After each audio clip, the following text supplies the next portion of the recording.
अस्सलाम वालेकुम students. First year biology chapter number 1 और उसका ये लेक्चर नंबर 1 है जिसमें हमने सेल फ्रैक्शनेशन की टेक्निक को सीखना है।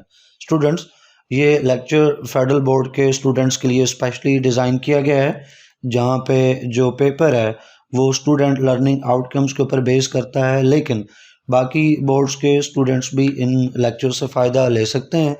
इन लेक्चर्स में उनको अपनी बुक्स का कंटेंट भी मिलेगा, प्लस एक्स्ट्रा इन्फॉर्मेशन भी मिलेगी, जिससे कि वो अपने कंसेप्ट को मज़ीद बेहतर और स्ट्रॉन्ग बना सकते हैं। ख़ास तौर पे इंट्रेंस एग्ज़ाम के स्टूडेंट्स के लिए ये लेक्चर्स इंतहाई मुफीद हैं कि उन्हें भी एक टॉपिक को हर हवाले से कवर करना होता है। स्टूडेंट्स, लेक्चर का आगाज़ करते हैं और जान लेते हैं कि सेल फ्रैक्शनेशन की ये जो टेक्निक है, इस टेक्निक में हमसे क्या डिमांड किया जा रहा है, हमने इसके अंदर किन पहलुओं के ऊपर ज़्यादा फोकस करना है, तवज्जो देनी है। तो उसमें एक है जी, इस टेक्निक का प्रिंसिपल क्या है, और दूसरा है कि इस टेक्निक में यूज़ होने वाला जो ऑपरेटर्स है उसको आइडेंटिफाई करना। तो प्रिंसिपल का किसी भी टेक्निक में या किसी प्रोसेस में प्रिंसिपल का क्या मतलब है, पहले क्विकली इसको देख लेते हैं, क्योंकि ये मुख्तलिफ जगहों पे वर्ड बार बार इस्तेमाल होगा। तो स्टूडेंट्स, कोई भी प्रोसेस हो, एक्टिविटी हो, उसकी एक आउटकम तो निकलती है, एक रिजल्ट तो निकलता है। अब किसी एक्टिविटी में वो आउटकम लेने के लिए किन स्टेप्स को फॉलो करना चाहिए, किस बात को ओबे करना चाहिए, किस कानून को जो है वो हमें कंसिडर करना है, कौन सी चीज़ है जो मस्ट करनी है, ये उस प्रोसेस का प्रिंसिपल कहलाता है। तो आसान लफ्ज़ों में किसी भी प्रोसेस और एक्टिविटी का जब प्रिंसिपल बताते हैं तो आप उसमें बताते हैं कि उसमें क्या करना है और जो करने जा रहे हैं, जो स्टेप फॉलो करने जा रहे हैं, इनकी बुनियाद क्या है, बेस क्या है। तो इन दो बातों को मिला के उस प्रोसेस का जो है वो प्रिंसिपल बनता है।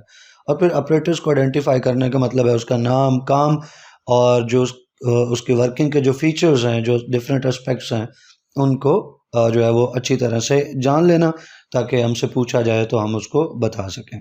स्टूडेंट्स, अब हमने इस लर्निंग आउटकम को सामने रखते हुए अपने लेक्चर को आगे लेके चलना है। तो पहले जनरल देख लेते हैं सेल फ्रैक्शनेशन का प्रिंसिपल, एंड देन इसके ऑपरेटर्स का भी जिक्र करेंगे, और लास्ट में फिर इन दोनों चीज़ों की डिटेल्स को देखेंगे।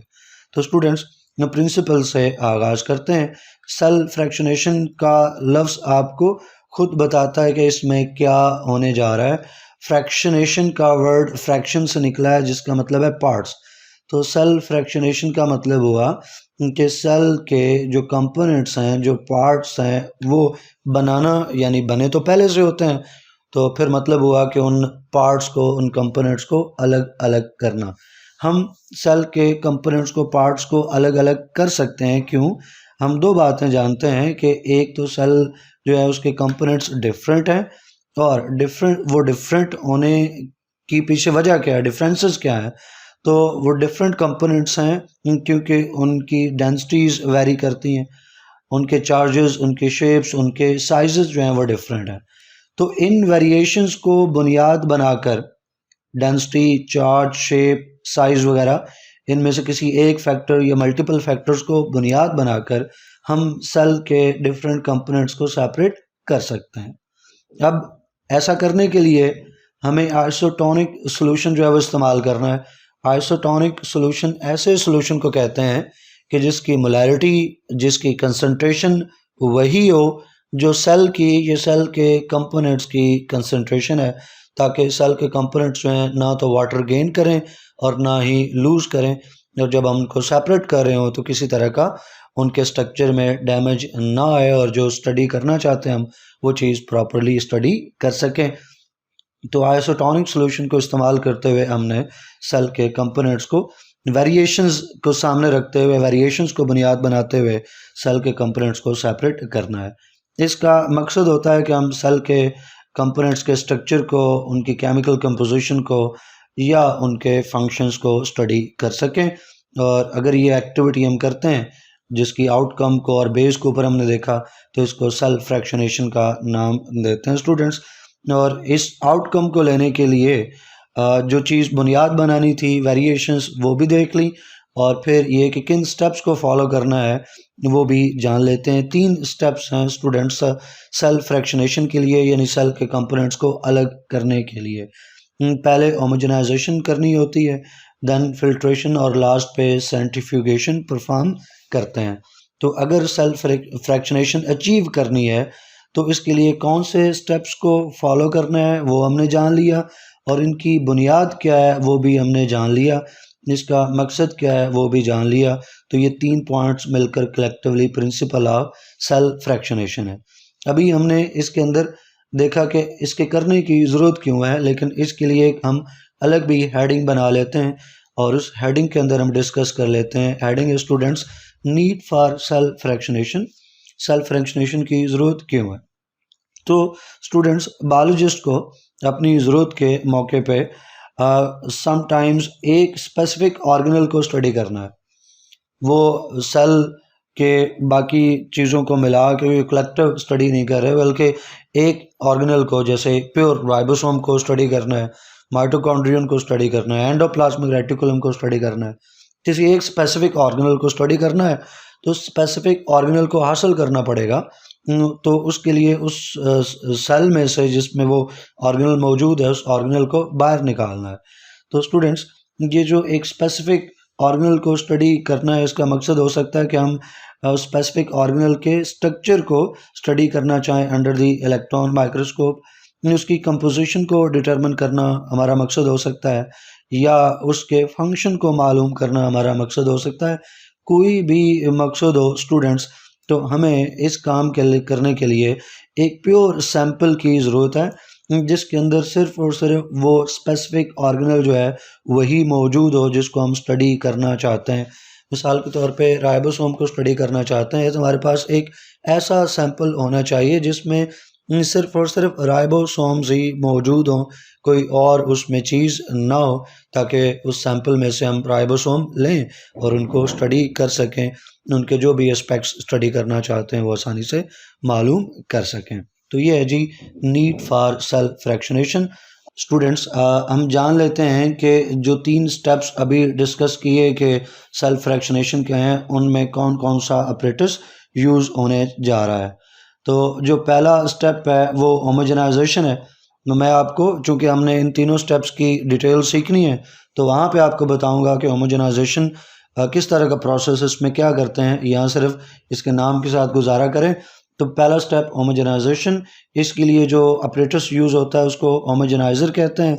ये बिल्कुल फूड मिक्सर या फूड ब्लेंडर जो घर में इस्तेमाल होता है उसी तरह का ये ऑपरेटर्स है और उसी तरह से ये काम करता है।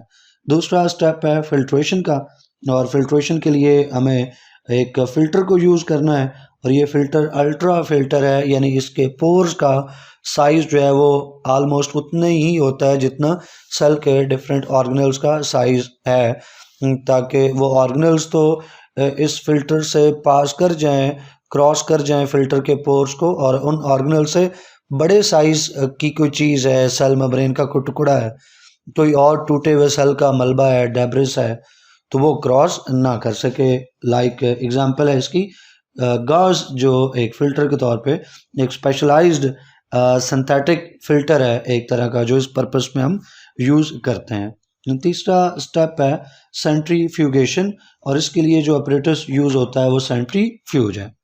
अब हमारा काम है कि बारी बारी इन तीनों स्टेप्स को और इन स्टेप्स में इस्तेमाल होने वाले ऑपरेटर्स को डिटेल से सीखें। तो आगाज़ लेते हैं पहले स्टेप से, होमोजेनाइजेशन।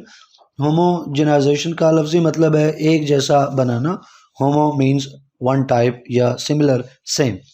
यहाँ पे होमोजेनाइजेशन का मतलब ये है कि भाई आपने सेल का एक ग्रुप ले लेना है, सेल का एक मैस, सेल का एक ढेर ले लेना है, यानी आप टिश्यू ले लें और उसको आपने ब्रेक करना है।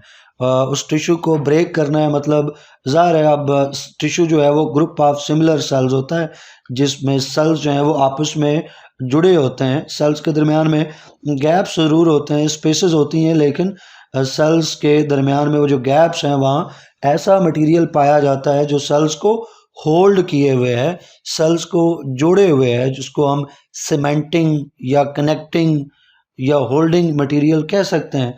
तो अगर इनमें से सेल्स को सेपरेट करना है, अलग अलग करना है, फ्री करना है, तो वो सीमेंटिंग मटेरियल जो है वो ब्रेक करना चाहिए। उसके लिए हम एंजाइम्स यूज़ करते हैं जो सीमेंटिंग मटेरियल को डिज़ोल्व कर लेते हैं।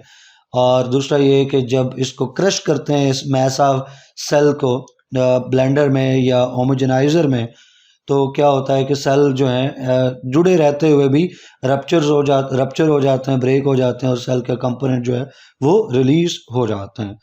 तो वो जो मिक्सचर बनता है जब सेल ब्रेकअप हो गए, टूट फूट गए, उनके कंपोनेंट्स बाहर आ गए, तो वो जो मिक्सचर बनता है स्टूडेंट्स उसको सेल होमोजिनेट कहते हैं। तो आपसे पूछ लिया जाए कि होमोजेनाइजेशन की एंड प्रोडक्ट क्या है, तो आप कहोगे जी सेल होमोजिनेट, या इसको आप सेल सस्पेंशन भी कह सकते हैं।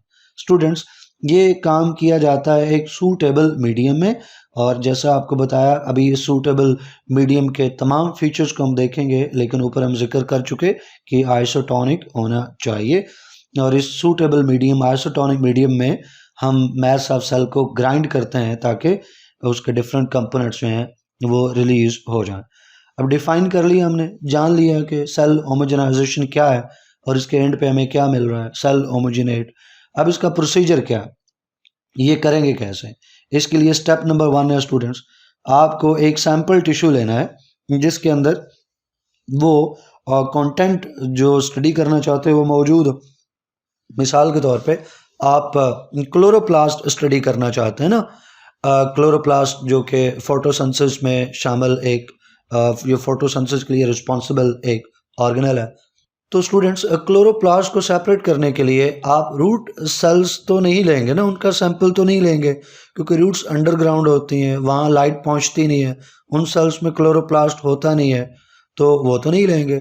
हम उस पार्ट को लेंगे कि जहाँ फोटोसिंथेसिस हो रहा है, जैसे कि लीफ है तो लीफ सेल्स को लेंगे, लीफ टिश्यू को लेंगे जिसमें क्लोरोप्लास्ट हो सकता है। तो वो जो सैंपल टिश्यू है वो आपने ले लिया और उसको सबसे पहले किस में प्लेस किया है, एक कूल्ड आइस कूल्ड जो सॉल्यूशन है उसके अंदर प्लेस किया गया है। आइस कूल्ड का मतलब है कि बर्फ़ से ठंडा किया हुआ एक सॉल्यूशन है जो कि आइसोटोनिक भी है, उसका दूसरा फीचर, और तीसरा ये है कि वो बफर भी उसके अंदर मौजूद है। मैं दोबारा से इसको हाईलाइट कर देता हूँ।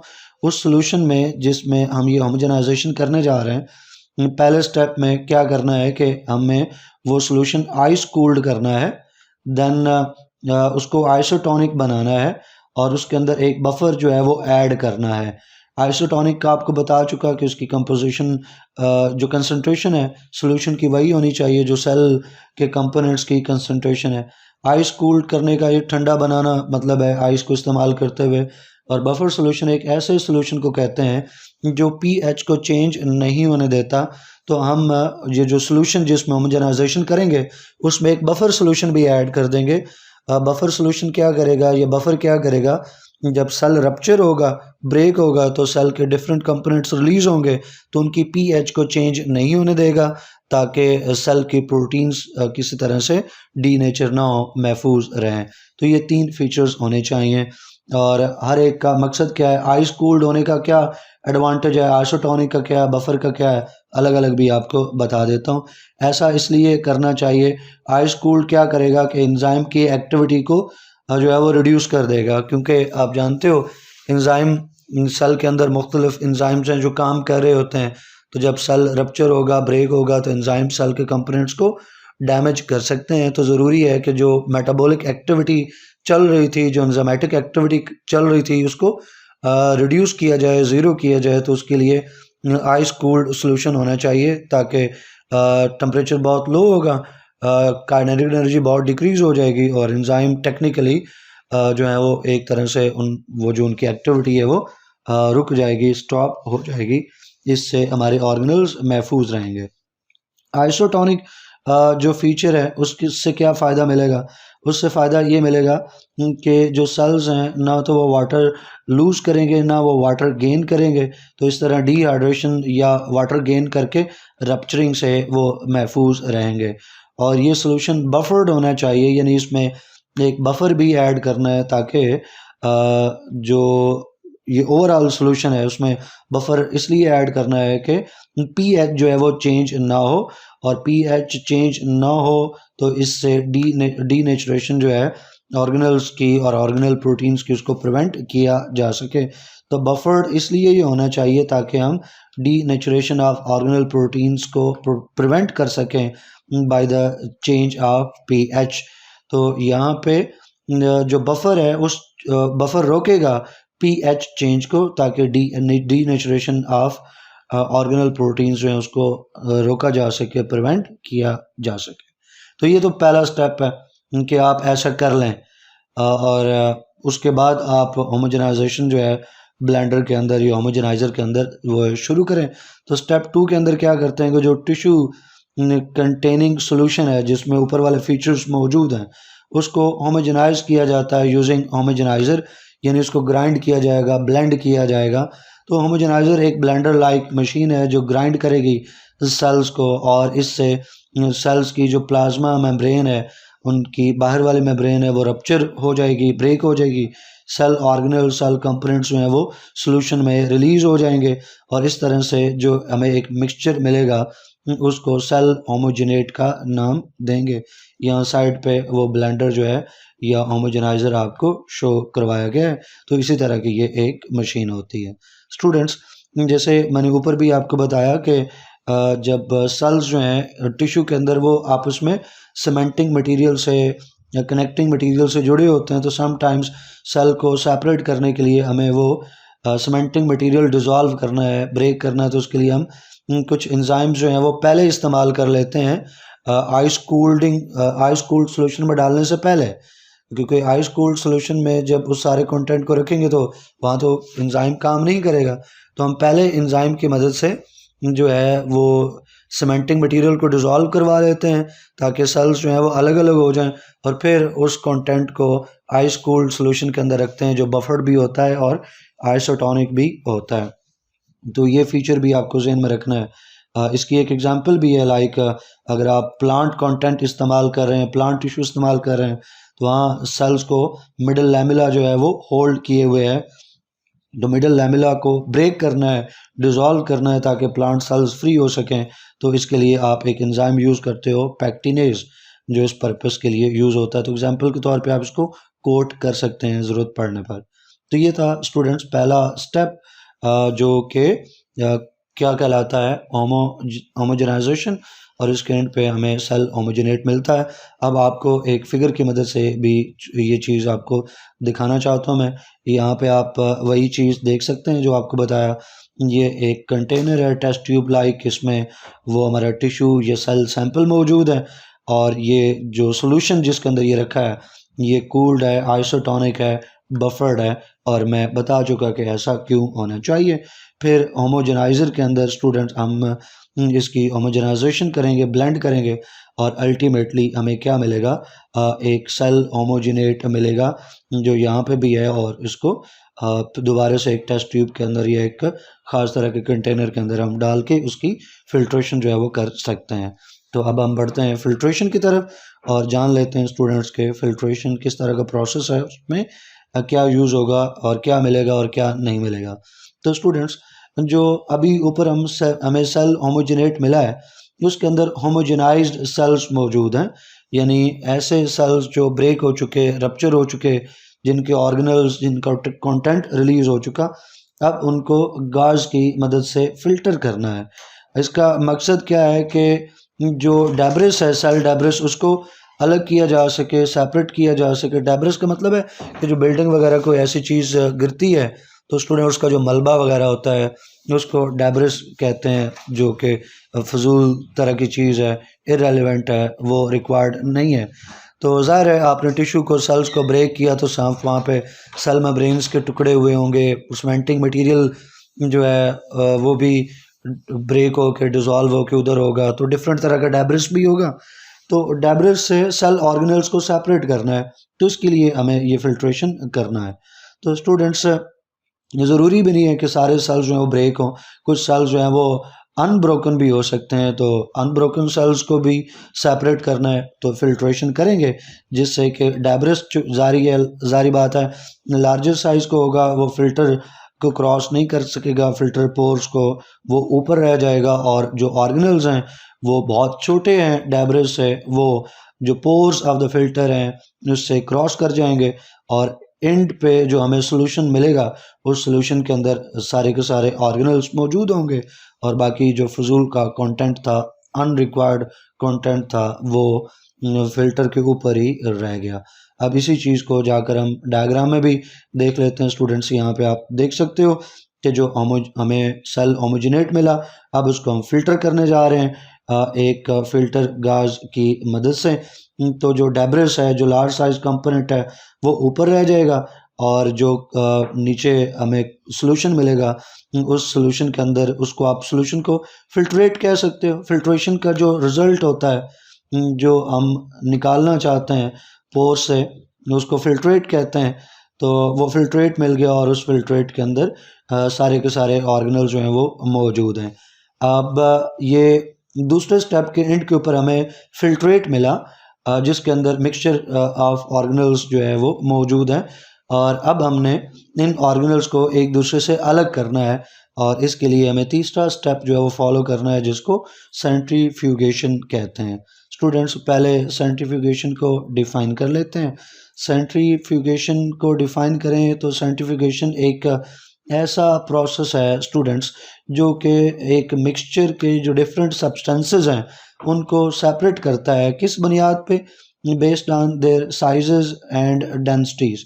डेंसिटी और साइज़ को बुनियाद बनाकर जो सेंट्रीफ्यूज है, ज़ाहिर बात है वो जो मिक्सचर है लाइक ऑर्गेनल्स हैं, तो ऑर्गेनल्स का साइजेस डिफरेंट हैं, डेंसिटीज़ मैसेस डिफरेंट हैं। तो सेंट्रीफ्यूज जो ऑपरेटर्स यूज़ होगा उसके अंदर सेंट्रीफ्यूगेशन का प्रोसेस जो है उनके कंपोनेंट्स के साइजेस और डेंसिटी डिफरेंट होने से उनको अलग अलग कर देगा।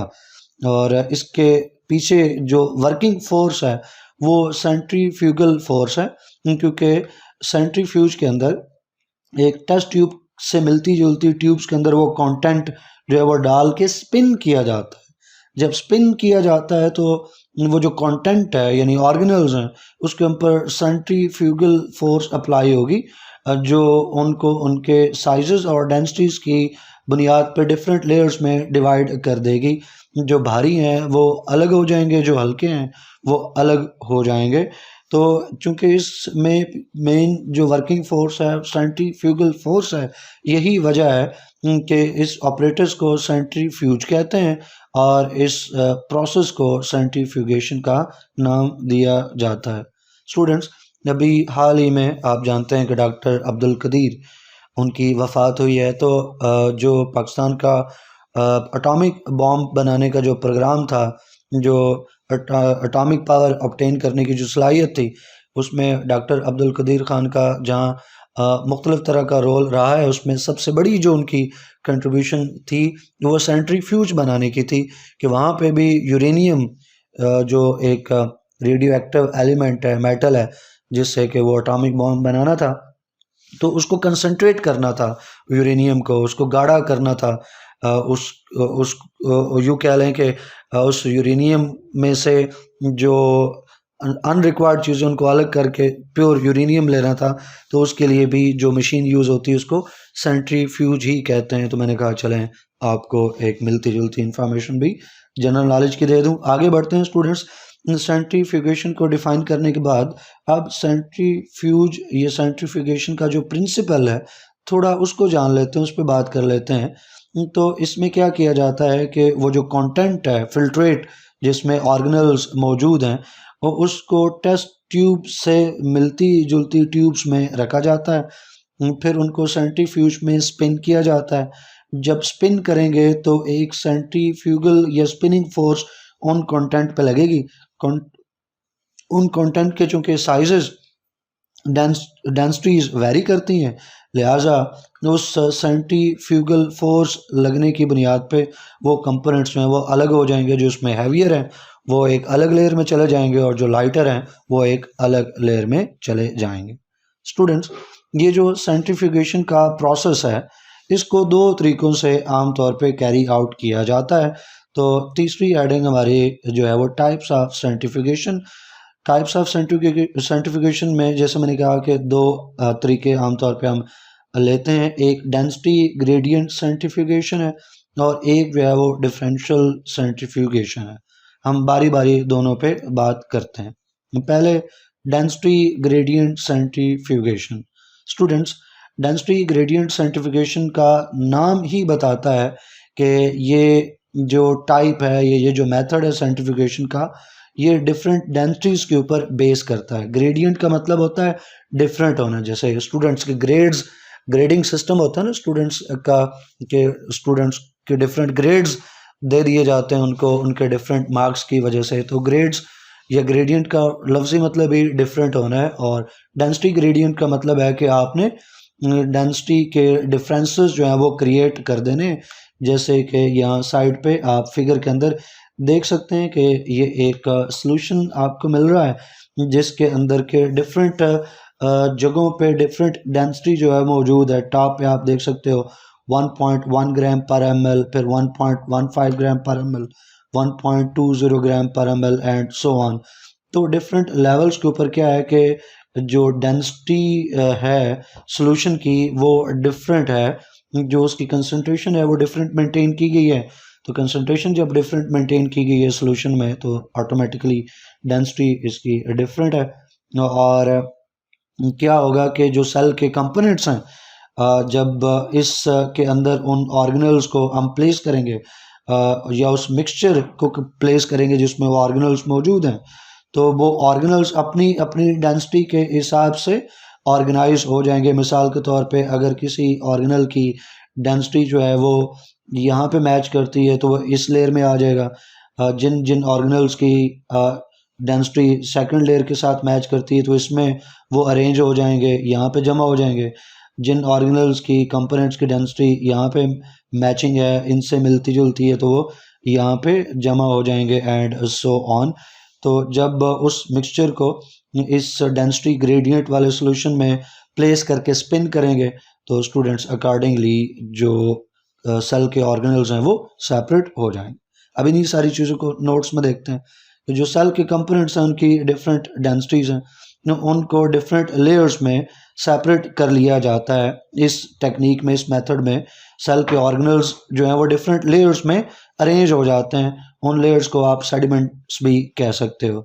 अब ये जो लेयर्स बनती हैं, सेडिमेंट्स बनती हैं, ये एक ट्यूब में है जैसा आप फिगर में देख सकते हैं, और इस ट्यूब के अंदर एक आयोनिक मीडियम जो है वो मौजूद है। और ये आयोनिक मीडियम जो है इस तरीके से बनाया गया है कि ये मैच करे है साइज और डेंसिटी ऑफ ऑर्गेनेलीज।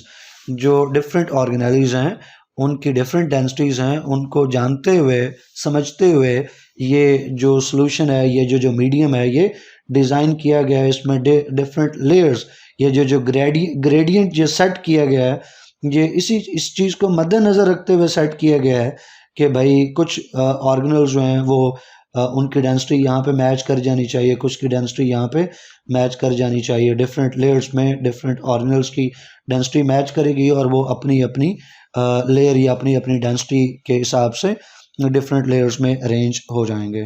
तो जो अपर सेडिमेंट्स हैं स्टूडेंट्स, उनमें स्मॉलर और लाइटर जो कंपोनेंट्स हैं, ऑर्गेनल्स हैं, वो आएंगे, और जिनकी ज़ाहिर है लेस डेंसिटी यानी लाइटर होंगे, हल्के होंगे।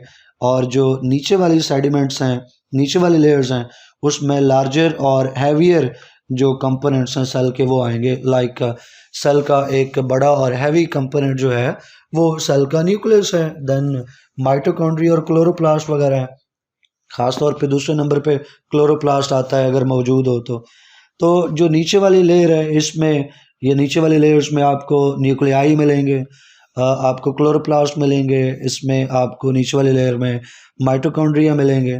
अपर लेयर के अंदर आपको हल्के हल्के जो ऑर्गेनल्स हैं लाइक राइबोसोम्स वगैरह वो आपको मिलेंगे, क्योंकि वो साइज में भी छोटे होते हैं और डेंसिटीज भी उनकी कम है। स्टूडेंट्स, दूसरा जो मेथड है वो है डिफरेंशियल सेंट्रीफ्यूगेशन का।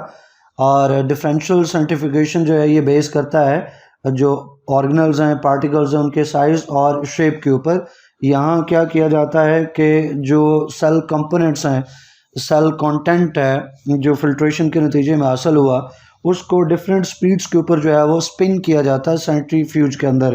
पहले स्लो स्पीड पे, फिर दरमियानी और फिर बहुत हाई स्पीड्स के ऊपर जो है वो उनको स्पिन किया जाता है। हर बार जो है वो कुछ कंपोनेंट्स, कुछ जो पार्टिकल्स हैं, कुछ ऑर्गेनल्स हैं, वो ट्यूब की बॉटम के ऊपर जो है वो सेटल होते जाएंगे और जो कुछ हैं वो ऊपर जो है वो रहते जाएंगे, यानी ऊपर सस्पेंड हो जाएंगे। तो जो पार्टिकल्स हैं स्टूडेंट्स, उनका किसी ट्यूब या किसी वेसल के बॉटम के ऊपर जो है वो सेटल होना, बैठना, इस प्रोसेस को सेडिमेंटेशन कहते हैं। और कुछ जो हैं, जो हल्के हैं, वो ऊपर जो है वो खड़े रहेंगे या सस्पेंडेड रहेंगे। तो जब एक बार स्पिन किया है तो कुछ पार्टिकल्स, कुछ कंपोनेंट्स, कुछ ऑर्गेनल्स सेटल डाउन हो गए और कुछ जो है वो सस्पेंडेड रह जाएंगे। स्पिन करने के ऊपर जो सेटल डाउन हो जाते हैं, जिनकी सेडिमेंटेशन हो जाती है, ये हैवियर होते हैं, जो जिनकी सेडिमेंटेशन होती है। और जो रिलेटिवली हल्के साइज़ के होते हैं, लाइटर होते हैं, स्मॉलर होते हैं, वो सस्पेंडेड रहते हैं। और इसका मतलब ये हुआ कि जो जो ऑर्गेनल्स हैं उनका जहाँ पे जो सेडिमेंट होना है, जो उनकी सेडिमेंटेशन है, जो उनका सेटल डाउन होना है, ये डिपेंड कर रहा है उनके साइज़ और शेप के ऊपर। और साइज़ से चूँकि डेंसिटी रेलिवेंट है, तो आप यूँ भी कह सकते हैं कि उनकी डेंसिटी के ऊपर, उनकी साइज़ और उनके मैसेज के ऊपर ये डिपेंड कर रहा है। और स्टूडेंट्स, जो पार्टिकल्स हैं उसमें ये भी देखा जाता है कि उनको कितनी तेज़ी से जो है वो हम स्पिन करने जा रहे हैं। जैसे कहा कि हम डिफरेंट स्पीड्स के ऊपर स्पिन करेंगे, स्लो, मीडियम और फिर हाई स्पीड के ऊपर।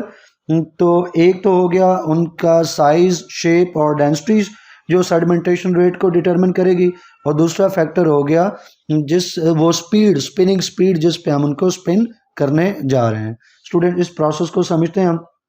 पहले हम स्लो स्पिन के ऊपर उस कंटेंट को जो है वो स्पिन करेंगे स्लो स्पीड पे। तो जब स्लो या लो स्पीड के ऊपर उन्हें स्पिन किया तो कुछ पार्टिकल्स सेटल डाउन हो गए जो हैवियर थे, कुछ सस्पेंडेड रहे। इनको अलग अलग नाम देते हैं स्टूडेंट्स। जो बॉटम के ऊपर सेटल डाउन हो जाते हैं, जिनकी सेडिमेंटेशन हो जाती है स्टूडेंट्स, इनको पैलेट बोलते हैं। ये जो सेडिमेंटेशन हो चुकी है बॉटम पे, इस हिस्से को, इस कंटेंट को कलेक्टिवली क्या बोला जाएगा? पैलेट बोला जाएगा। और जो सस्पेंडेड रहता है उसको सुपर नेटेंट कहते हैं। और पहले जब लो स्पिन पे हम उस कंटेंट को रिवॉल्व करने जा रहे हैं लो स्पीड पे, तो जो हैवीएस्ट और लार्जेस्ट ऑर्गेनल्स होंगे, जैसे कि न्यूक्लियाई हैं, क्लोरोप्लास्ट वगैरह हैं, वो बॉटम के ऊपर जो है वो ट्यूब की बॉटम के ऊपर सेटल डाउन होंगे।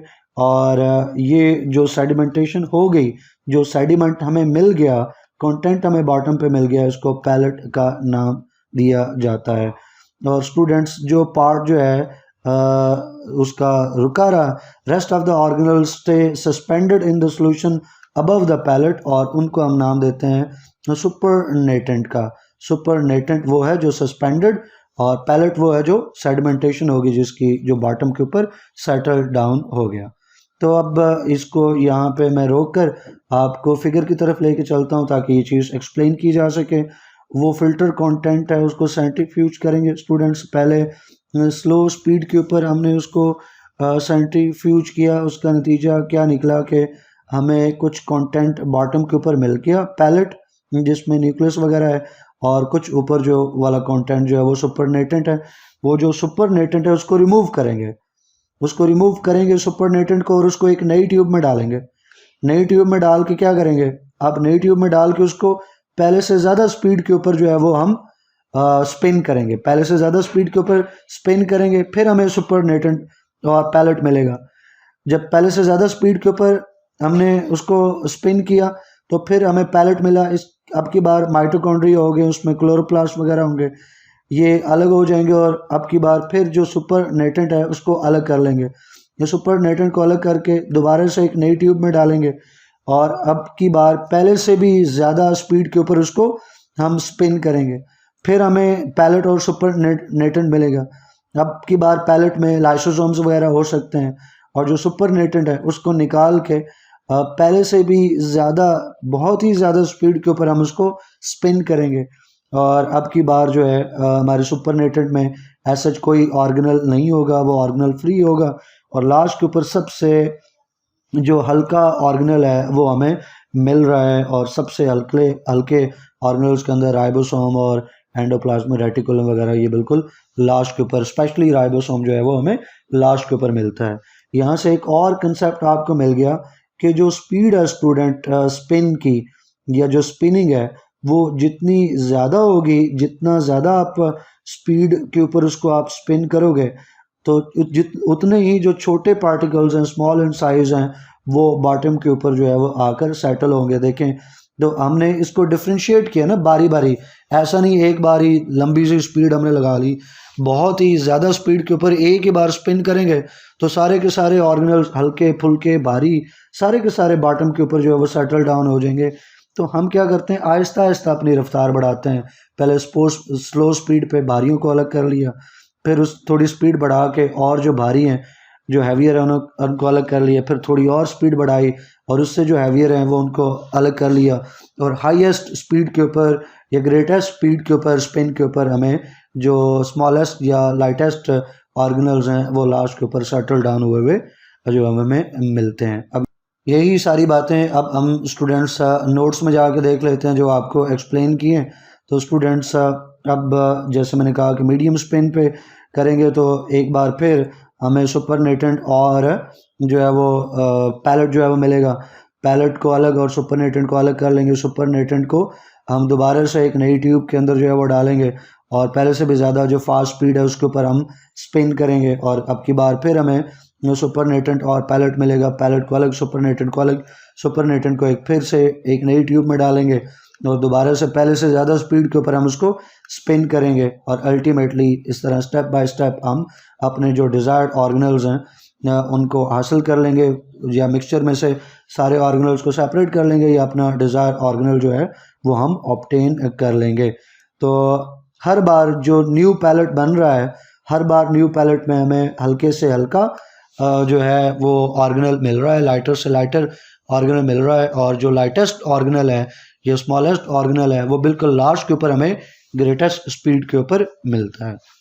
और बिल्कुल आखिरी जो हेडिंग मैं आपको यहाँ पे बताने जा रहा हूँ स्टूडेंट्स, वो जनरल सेपरेशन ऑर्डर है ऑर्गेनल्स का। कुछ जो कॉमन और मेजर और मेन ऑर्गेनल्स हैं उनके सेपरेशन ऑर्डर की अगर हम बात करें, हैवीएस्ट टू लाइटेस्ट हम मूव करें स्टूडेंट्स, तो हैवीएस्ट में सबसे पहले स्लो स्पीड पे न्यूक्लियाई, फिर थोड़ी सी और स्पीड पे क्लोरोप्लास्ट वगैरह, अगर प्लांट कंटेंट है तो एनिमल कंटेंट है तो मीडियम स्पीड पे आपको माइटोकॉन्ड्रिया, फिर मीडियम से थोड़ी ज़्यादा के ऊपर आपको लाइसोसोम और एंडोप्लाज्म रेटिकुलम, और बिल्कुल लास्ट के ऊपर हाईएस्ट या ग्रेटेस्ट स्पीड के ऊपर लाइटेस्ट जो कंपोनेंट है राइबोसोम वो आपको मिलते हैं।